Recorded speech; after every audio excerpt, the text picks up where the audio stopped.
Galera, Felipe Investe aqui no vídeo de hoje, mais um acompanhamento mensal do fundo VGHF11, uma estratégia da Valora. Então aqui no comentário do gestor, ele fala que o fundo encerrou o mês de julho de 2025 com 105% do seu patrimônio líquido alocado em ativos alvos, distribuídos em 148 diferentes ativos, no total investido de 1.468.000.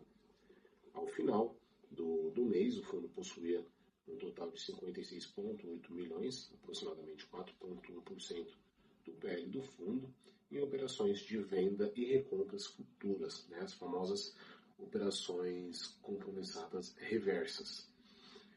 Os recursos líquidos estavam investidos ali em instrumentos de caixa.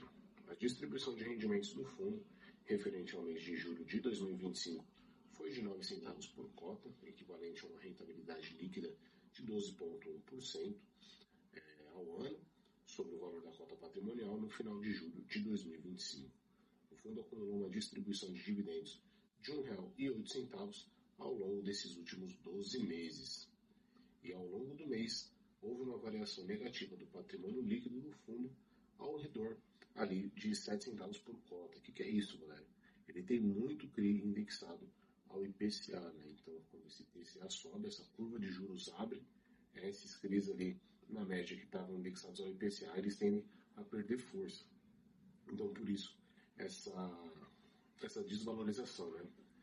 E aqui ele fala também que em função tanto da desvalorização da carteira de FIIs e acompanhando o IFIX, que foi negativo em 1,35%.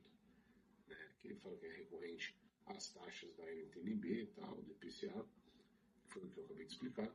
E durante o mês o fundo teve um aporte no montante de 52,5 milhões em cotas do FII Valora FOF. De novo, VGHF11 tendo conflito de interesse. Ah, mas o MCC11 também tem conflito de interesse, alguns fundos da Quineia também têm conflito de interesse. Realmente, se você está se perguntando isso, você acertou. Mas foram ancorados no IPO, né? Aqui ele está ajudando um fundo a se levantar. A gente também nem sabe se vai dar certo. Ele teve um aporte de 52,5 milhões no Valora FOF. Para que ancorar um fundo da mesma gestora com um PVP de 1? Sendo que para você que é investidor e você não sabe, quando a gente entra ali no IPO de algum fundo imobiliário, sim, a tendência é esse valor cair conforme o tempo. Agora, com tanto fundo imobiliário com desconto, FOF especificamente, para que vão alocar em um fundo da Valora sem desconto? É complicado. Porém, tem quem goste, né? E aqui eles comentam pra gente que todo e qualquer investimento feito pelo fundo em outros fundos geridos pela gestão, o VGHF11 ele não cobra taxa de gestão, minimizando as questões de conflito de interesse. Bom, eu não concordo. Tá? Eu não gosto muito de conflito de interesse, e principalmente quando trata-se de IPO, né? Quando a gente investe ali no IPO do fundo. Porém, com esses movimentos na carteira de valor, né, que ele tem duas estratégias, a carteira valor e a carteira renda. A renda é que ele mexe pouco e a valor é que ele mexe muito, ele começa a fazer vários trades. Com esses movimentos na carteira de valor, houve a aquisição de um total líquido de 45 milhões em ativos, sendo que 10,9 milhões líquidos em cotas de FIIs e 34,1 milhões investidos ali em cotas de SPS. Então, a gente tem que ver essas SPS também, que na minha opinião é meio obscuro. SPS de projetos residenciais na cidade de São Paulo. Dessa forma, a carteira Valor, ao final de julho, passou a representar 43,5% do total de ativos alvos do fundo. Ele teve uma exposição maior do mês anterior, onde ele estava ali com 40,9%. Enquanto isso, na carteira de renda, o fundo vendeu um total líquido de 27,2 milhões entre CRIs e fundos imobiliários presentes na carteira, e com esses movimentos ao final de julho, a carteira renda passou a representar 56,5% do total de ativos alvos do fundo. E no mês anterior, ela estava com um montante de 59,1%. Aqui ele fala também dos casos de inadimplência da carteira de crédito, né? Os CRIs Celina continuam inadimplentes desde o mês de fevereiro, do mês de fevereiro passado, tiveram suas exposições marcadas a zero. Então, esse CRI não faz mais parte da carteira de crédito do fundo, porém, trouxe um prejuízo, né? E a venda, ao final dos terrenos do CRI Guaicurus, está condicionada à diligência, além de outras questões jurídicas. E, por fim, o número de cotistas atingiu 394 mil aproximadamente no final de julho. E sim, galera, está demorando muito essa venda do CRI Guaicurus, né? Essa venda desse terreno aí, está demorando bastante, se não me engano, tem bons meses aí. Enfim, que é a carteira de ativos, né, que são todos os seus CRIs e tal, uma carteira bem diversificada. Os FIIs, né, que ele tem aqui, a gente vê segmento e tal, residencial, ele tem inclusive bastante recebíveis, né, recebíveis e residenciais também, ele tem bastante aqui, né, inclusive VGIP, né, outro conflitinho aqui, mas tudo bem, não é PO, então a gente leva. Mais fundos imobiliários que ele tem dentro do seu portfólio, e aqui as ações, né? Ações da Allos, Multiplan, São Carlos, Iguatemi e Sim Property Tech. São três de shopping e 2 ações de escritório. Aqui as SPS, inclusive eu queria até bater um papo com vocês, galera. São aproximadamente 1.468.000 investido, né? Mas a gente não tem informação suficiente sobre essas SPS. A gente sabe que SPS são desenvolvimentos, né? Eles estão dinheiro ali para financiar uma obra residencial, uma obra logística, enfim, mas a porcentagem dessa SPS, quando que vai terminar, não tem nada aqui. A gente só sabe que tem SPS, né? Mas a porcentagem da obra, como está o andamento da obra, eles não falam nada. Eles estão simplesmente oculta isso aí do seu investidor, né? Isso é um dos motivos que eu não invisto e também não acho o VGHF11 próximo ou igual, comparável ao MXRF11. A questão de transparência do MXRF11 é bem maior do que a do VGHF11. Né? Então, #confia. Que a gente vê taxa de juros média ponderada por indexador versus o rate internacional. A gente vê aqui indexador IPCA, tal, CDI, o deságio da cota patrimonial. A gente vê como veio caindo, né? O yield bruto IPCA, o yield bruto CDI. Distribuição de resultados, a gente vê que o fundo distribuiu 9 centavos por cota referente ao mês de julho de 2025.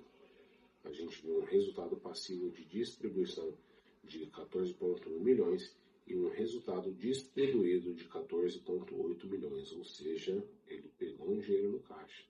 Né, que mostra os dias úteis do período, 23 dias era para ajudar, né, esse fundo, porque mais dias úteis, porém não foi o suficiente. Né. Aqui a gente vê ajuste de marcação a mercado, né, teve um pequeno prejuízo aí.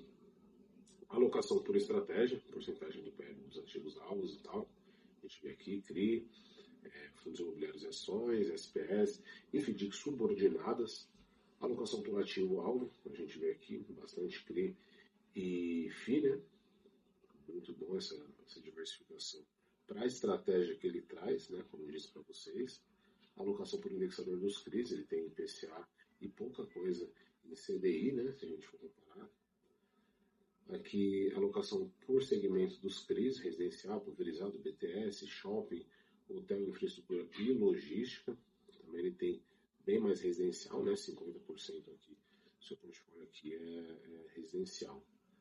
Alocação por segmento de FII da carteira valor. A gente vê que tem bastante residencial, desenvolvimento, FOF e tal. Já na carteira renda, que é onde ele tira o dinheiro, 51% ali residencial, 35% em recebíveis, 10,8% em escritório e apenas 3,2% em renda urbana. Alocação por estratégia e ativo-alvo, a gente vê em questão da porcentagem, tudo que ele tem aqui na carteira-alvo, né? Ele tem ação, fundo imobiliário, FDIC e SPE, e na carteira renda ele só tem CRI e FI. Né? Então, a gente vê aí uma estratégia bem diversificada. Lembrando, galera, não é porque essa estratégia ela é diversificada que ela é eficiente, né? Isso vai depender muito da movimentação da gestora, né? Da gestão desse fundo. Evolução do patrimônio líquido e distribuição de rendimentos, a gente vê aqui distribuindo 9 centavos, uma cota aí no fechamento a R$ 8,50. Rentabilidade das cotas nos últimos 12 meses, a gente vê aqui em julho de 2025, né, referente aos dividendos, 1,08%. Né? Na minha opinião, é pouco pelo risco, devido às SPEs e tal, que estão fechadas, a gente não tem informação nenhuma, não tem como a gente trabalhar alguma coisa sem muita informação. Né? A gente só sabe que tem, como eu disse, movimentações de julho, a gente vê aqui alguns CRIs, né, de compras, de vendas, ele mais vendeu na realidade do que ele comprou. Compra ele teve 2, venda ele teve praticamente 11, né? Isso em CRI, em FI ele também vendeu bastante, né? Vendeu mais do que comprou. E as SPEs ele segue ali injetando dinheiro, porém a gente segue ali também sem saber de fato a porcentagem dessas obras, como está o andamento dessas obras. Não é nem porcentagem, né? É mais sobre saber o andamento dessas obras, se está embargado, se não está. Simplesmente eles não falam nada. Né? A gente só sabe que tem aqui porque está aqui no relatório. Né? E aqui o detalhamento dos ativos, né? Dos CRIs e tal. Então essa parte que eu vou pular, né? Para não ficar muito extenso no vídeo. E basicamente é isso, galera. Outra vez, Valora VGHF11 aí, para ser mais específico, faz uma ancoragem aí no IPO do fundo da própria casa. Como eu mostrei para vocês, existem vários fundos imobiliários aí. Se eles queriam realmente alocar em um FOF, por que não pegou CAFOF, KIS11, enfim, teve vários aí, como vocês viram, com desconto. Mas não, eles preferiram pegar esse dinheiro e ajudar aí o fundo da casa. Muito bem, Valora. Parabéns. Então, aqui as informações complementares. Número de cotistas aproximadamente 394 mil. Né? Foi um volume médio de negociação de 2,6 milhões. Uma taxa média por cota de R$ 7,69, sendo que o mínimo foi R$ 7,58 e o máximo foi R$ 7,78. Liquidez e preço de fechamento vem caindo, né? Deu uma mergulhada, porém a liquidez muito boa, né? Sem problema nenhum. E basicamente é isso, galera. Não tem muito o que falar. É bom a gente ficar de olho. Qualquer novidade eu trago para vocês aqui. Inclusive está demorando muito, né, para vender aí esse terreno que foi ali a garantia do CRI Guaicurus. Né? Porém, eles conseguiram um terreno e agora está demorando muito para vender. Espero que esse desfecho se conclua logo. Então, qualquer novidade eu trago para vocês. Eu sou Felipe Invest e fui.